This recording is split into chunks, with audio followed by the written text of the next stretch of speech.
Hello guys, তো Victoria visiting part 3-তে তোমাদের সবাইকে স্বাগত। মহারানীর বন্দুক কালেকশনের ভিতরে ছিল বড় বড় নলাকৃতির কিছু বন্দুক, আর এর সংখ্যা ছিল প্রায় 25 থেকে 30টা।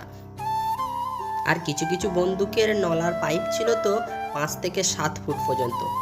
আর এটা ছিল সেই দূরবীন, যেটা দূরের জিনিস কাছে দেখতে ব্যবহৃত হতো যুদ্ধের ক্ষেত্রে।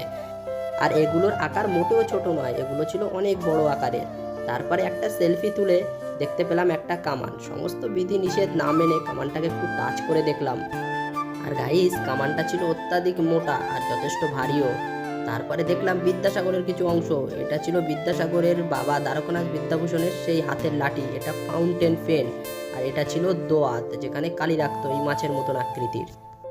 আর হ্যাঁ, এই দুটো ছিল পুরোপুরি সোনার তৈরি।